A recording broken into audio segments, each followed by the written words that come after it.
मध्य प्रदेश के पंचायत एवं ग्रामीण विकास मंत्री इंतजार के बाद बमोरी से एक बार फिर भाजपा के प्रत्याशी घोषित हो गए हैं।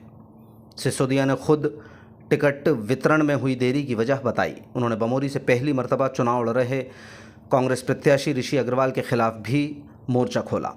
पंचायत मंत्री महेंद्र सिंह सिसोदिया का दावा है कि भाजपा ने शुरुआती कुछ सूची में ऐसे विधानसभा क्षेत्रों पर फोकस किया था जहां कांग्रेस के विधायक थे।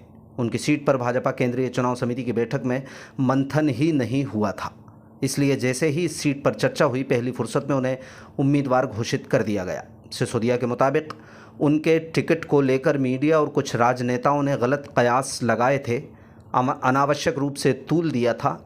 करीब 3.5 साल बाद एक बार फिर बमोरी से भाजपा के टिकट पर चुनाव लड़ने जा रहे पंचायत मंत्री महेंद्र सिंह सिसोदिया को कमलनाथ सरकार के 15 महीनों के कार्यकाल को अब भी कोसने से पीछे नहीं हट रहे। उनका कहना है कि कमलनाथ सरकार ने बमोरी के लिए कुछ नहीं किया, जबकि भाजपा सरकार ने इस क्षेत्र में 22,000 करोड़ रुपए के विकास कार्य स्वीकृत कराए हैं। अपनी उपलब्धियों का हवाला देते हुए सिसोदिया ने बमोरी में महाविद्यालय, ITI, रमेणी पनहेटी बांध का जिक्र किया।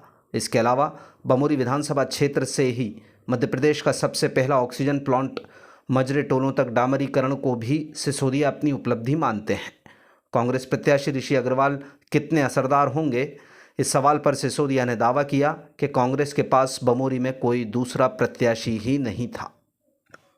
या शिवपुरी कहीं से चुनाव लड़ाया जा सकता है जिसकी वजह से इतना लंबा ये होल्ड हुआ, आपका क्या कहना है? ये सब कयास लगाए जा रहे थे।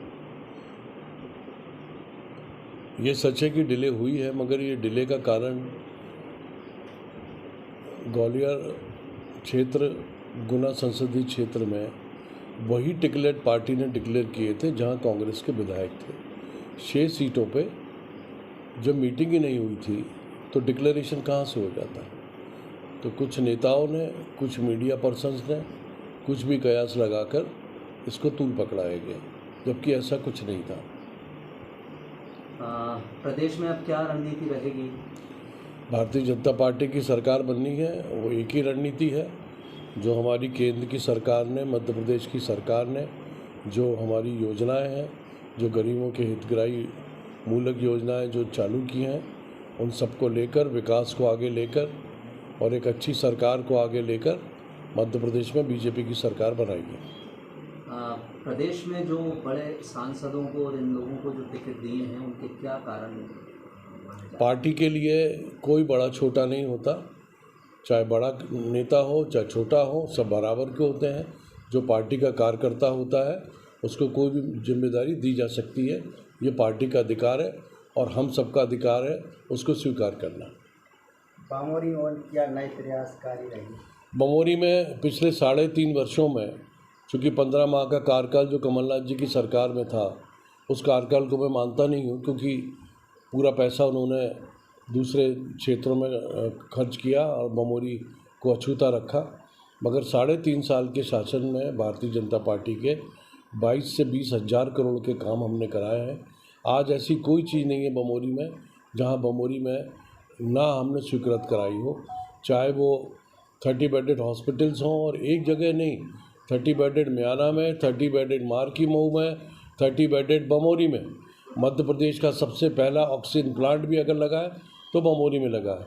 हमारी छात्राओं की जो इच्छा थी कि कॉलेज होना चाहिए, वो भी मैंने कॉलेज भी सैंक्शन कराया, जिसका निर्माण कार्य चल रहा है।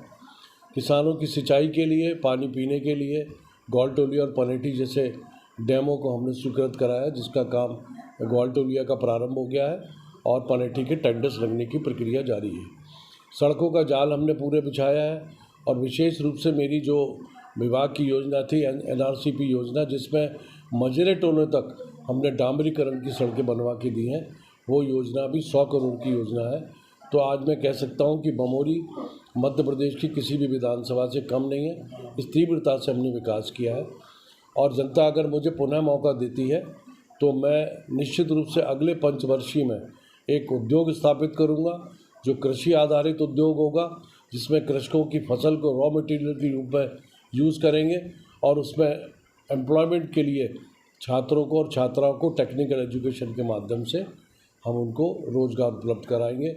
और इसीलिए मैंने आदिवासी क्षेत्र में 11 करोड़ रुपए का ITI कॉलेज, जिसमें 60 बॉयज़ रहेंगे, 60 लड़कियां रहेंगी, ये पूरा आधुनिक ITI कॉलेज हमने सैंक्शन कराया है। और मियाना में 10 करोड़ रुपए का ट्रेनिंग सेंटर मैंने अपने विभाग से स्वीकृत कराया है, जिसमें डिफरेंट ट्रेड्स के माध्यम से बच्चों को रोज़गार उपलब्ध कराया जाएगा। और यही मेरी मंशा है कि बमोरी, जब तक मैं हूँ, जब तक सांस है, तब तक बमोरी की हम सेवा करते रहें।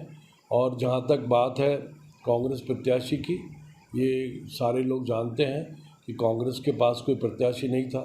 तो जिस व्यक्ति को मैंने 3 बार हराया, बल्कि 4 बार हराया, उनके पुत्र को ही टिकट दिया। 3 चुनाव में उस पुत्र ने ही पूरा संचालन चुनाव का किया था, उनके पिता ने कम किया था। पुत्र का संचालन ज़्यादा था, जिसको कांग्रेस पार्टी ने कैंडिडेट बनाया। और मेरे भारतीय जनता पार्टी के कार्यकर्ता और जो कांग्रेस पार्टी के कार्यकर्ता थे, जो आज हमारे साथ भारतीय जनता पार्टी में है, सब लोग मिलकर एक ही लक्ष्य के साथ कि भारतीय जनता पार्टी को हमको एक ऐतिहासिक मतों से यहाँ जिताकर बमोरी सीट से निकाल के देना है।